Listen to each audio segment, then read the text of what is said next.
Hello and welcome to Sovereign RPG. I'm Sovereign, and today we got a little update on what's coming in the next actual Eve Echoes update. There's going to be a lot of stuff added. I'm just going to go through some of those things, what I think might be some problems coming up with a new update because they are missing some things that need to be put in there, and we will start talking about that after this intro. Warp drive active.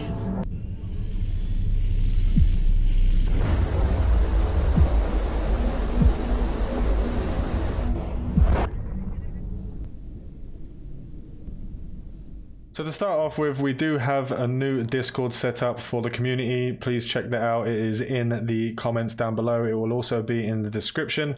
We had to separate off the Discord because of it being part of the corp and being part of the community. So I had to split the two up because it just makes it easier with less channels on the actual Discord itself. So if you'd like to continue to follow me on Discord, please join that new Discord. I will be much more active in there. And before we start getting into the actual nit and grit of this video, I have left Sovereign. I still love the guys there, but it was going in a direction that I was not enjoying anymore, part of that nullsec life. I am all about the wormholes, I'm all about the small gang play, I'm all about the covert ops style gameplay. It is definitely what most interests me and what I most enjoy. So we have started up a new corp called the Sovereign Wolf Pack. There'll be a lot of content coming in for Covop stuff. There'll be the Covop Bombers fitting guides, Covops Cruisers fitting guides, what you can do with the Covops Cruisers and the Covops Bombers, how you can actually do in PvE. A lot of stuff will be changing. I'll still be doing other fittings guides, especially now with the change of PvE, a lot of stuff's going to change. So let's talk about what actually is being added, and the main thing really, which is going to shake up a lot of things in nullsec, is going to cause a lot of problems for casual players. It's going to be quite bad for some people, and a lot of people are disliking the fact that these bubbles are being put in the game. I, for one, am very happy with the bubbles being put in. It does really help with PvP in nullsec. So the issue that I have with the actual bubble itself, the interdiction sphere launchers, is the fact that there is no real counterplay being added with the bubbles. So if you look at EVE Online, for example, now I'm not saying that the game should be EVE Online, I'm not saying that the game should have everything to do with EVE Online. I'm saying that you do need certain things to counterplay what bubbles put in the game. So not having bookmarks on release with the bubbles is a difficult one, especially in your space, to try and get around anyone who is camping your areas. No D-scans, so you can't see if there's a load of people sitting just outside of a gate before you warp there. Basically, you're just going to have to warp to a planet in every system, then warp to the gate to get around the direct routes of the bubble itself. Also, another thing that they haven't added in, or I don't know if they're ever going to add in, is an amount of kills in certain systems on the map. So it shows on the map if there's 30 people that have died in the past 1 hour, that you know there's a gate camp sitting there with bubbles. Some things like this need to be added into the game to allow at least for people to be able to get around these things without adding 4 hours gameplay, warping to a planet, then warping to a gate, especially in the bigger ships. Now with the bubbles added, the sphere interdiction launchers and the actual hicks that will be coming at tier 8, there is no nullification ships, the interceptors. Now we have the low level interceptors, but they don't have the ability to nullify and get through bubbles, because what interceptors do is basically they just warp straight for a bubble. They can't be stopped by them, and we don't have access to them till tier 8. I know it's not that far away to get to tier 8 where the interceptors, but they should have had tier 6 interceptors going with the tier 6 interdictors, which will stop you from being able to warp. What essentially the bubble does is sits there in space, and when you are warping to a gate, or you're warping to a planet, or you're warping to a station, it will stop you in your tracks. And you cannot warp out of it. You have to align out, you have to get out of the bubble, then warp off to somewhere else if you're trying to get away. And if you're in a bigger ship, that takes some time. So it's going to be very difficult there. Next up, we have the E-War update for PvE. It is making PvE very difficult for your more casual players. There's still ways to get around it. Like, you can still range stuff, but even then, certain rats are more powerful with the E-War than certain others. Caldari being the easiest to be able to fight, and Amar being one of the hardest, for example. They will be able to use that E-War to shorten your range, so you can't sit there at 150 kilometers killing them as you go. You won't be able to really sit there and speed tank because of certain E-War that will be able to hit you. For example, if you go up against certain ships There'll be certain rats that have target painters that will boost your signature, so going fast won't always be able to help you anymore. It actually blooms your signature, so it makes the ship bigger than it actually is.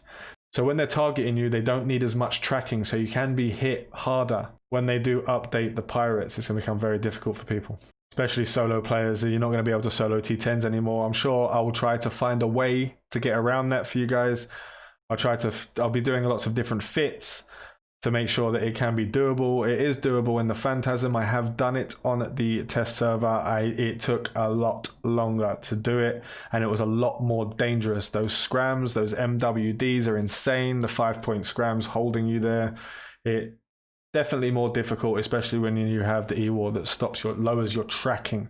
Now with this addition of the actual E-War modules, it will shake up the entire meta of how people fight. Covert Ops cruisers getting their bonuses for all the different E-Wars will become much more prevalent. These ships can get through gate camps, they can get through most things. They'll be coming up on the overview for about a half a second before they disappear, and they will warp off cloaked. The amount of Covert Ops ships will become much higher after this update, and it will have a much bigger impact on small group PvP, so you can actually shut down those ships. It won't really matter too much if you're in a blob corp or a blob alliance where it's blob v blob. It's just whoever has the most people basically wins that fight, especially with the current mechanics of Eve Echoes. Another thing they're adding in is the faction battleships, and they've actually lowered the battleship skills to T8. I'm not quite sure why they're allowing you to have faction battleships before normal battleships. They should have been a prototype battleship system that would be in tier 8.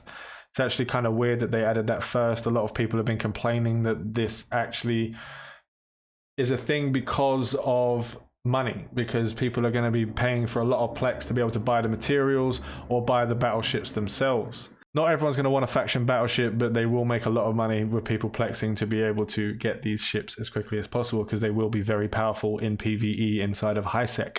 And another major thing that is coming with the new patch, the massive pay cut because of the new pirate system. It's going to take a lot longer to kill stuff, which lowers how much ISK you make on the standard anoms, and it also takes you a lot longer to finish the encounters. Again, I am all for this. I prefer the difficulty levels to be higher, but it's going to affect the more casual player base, which is the largest part of the player base. And if they start to get pissed off and they start to leave, you're going to start seeing entire pockets of space empty.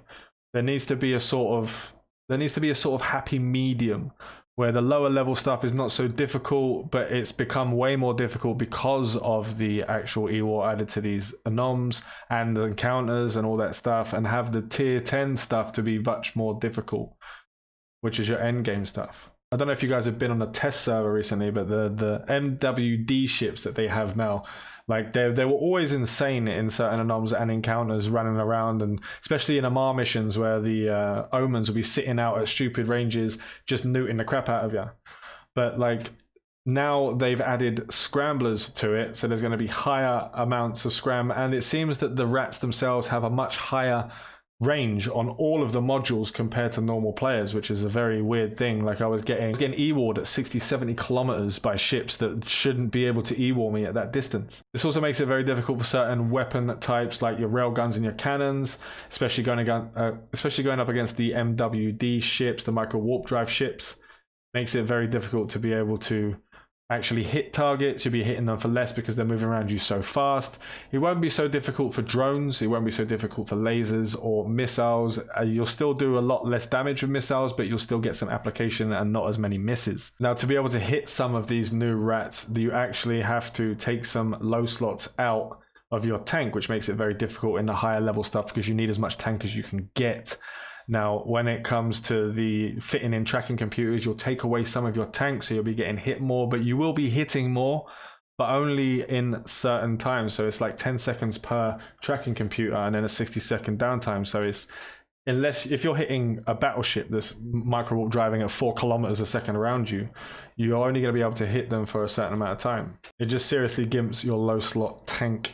Now, another major thing that's going to be added will be the warp scramblers. Now, the storyline warp scrambler has 5 points on it.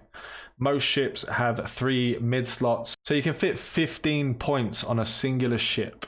So a lot of people who are in retrievers, a lot of people who are in their Terras and their mammoths and all this kind of hauling stuff, it's going to be a lot more difficult for you to get away. Now with the tier 3 edition and tier 8 of the rigs, the warp core optimizers, on a retriever you can get a maximum of 21 points. So you can still get away from a singular player, but if you go up against 3 ships with 15 points each, there's literally no way you're going to be getting away, which is actually a good thing for PvP and a bad thing. As I said before, the more casual player base may not like this idea. And the main issue being that if you want to save yourself from a solo player and you want to fit those auras in there, so the 4, 8, 12 in a low slot of a retriever, and then you want to stick your warp core optimizers, that at the moment they're 200 million ISK for the tier 2 one. The tier 3 one is going to be massively expensive. So if you do get mobbed by a load of people sitting there with scrams, and a lot of scrams, you're going to lose a hell of a lot more money. The meta might come in that the retrievers are going to be fit really cheaply, so if you lose them it doesn't really matter, and always have another ship ready. Also be ready for a lot of the Covops frigates to be fitting target painters, which will make them do much more damage with their torpedoes. So it's going to be very interesting for my corp, for example, as we're going to be doing a lot of Covop stuff. We're going to be able to hit a lot smaller ships for a lot more damage. Because what we were doing before was fitting small missiles on our Covops bombers, and those small missiles were having high application on ships smaller than cruisers, but then you couldn't really do enough damage with much bigger ships unless you mobbed them with 10 to 15 bombers. So like if you had the torps, and we're talking about faction battleships now, if you're going to get a group of bombers with target painters and torpedoes, you're going to do a massive amount of damage to those faction battleships. It's going to be really interesting to see what kind of builds and fits that we're going to be getting out of these new updates with the E-War. And there's a lot of other things being added, but I thought these were the most prevalent currently in the update. They did make some changes to the anomalies recently, and it changed the amount of E-War that is in the anomalies, making it a little bit easier, but it's still going to be very difficult for your more casual player. So that's basically all we have for today. Make sure to like and sub if you haven't already. This is your one-stop shop for Eve Echoes. We do have a Patreon set up for as little as $1. Everything that comes through does help the channel grow. I apologize for the lack of content recently. As you know, I'm doing a lot of stuff around the house, and the flat that I was going to move into last week got pulled from underneath me, so it's like going a little bit shitty again, but I'm going to try to get into another flat as quickly as possible. Fly safe and avoid local chat scams.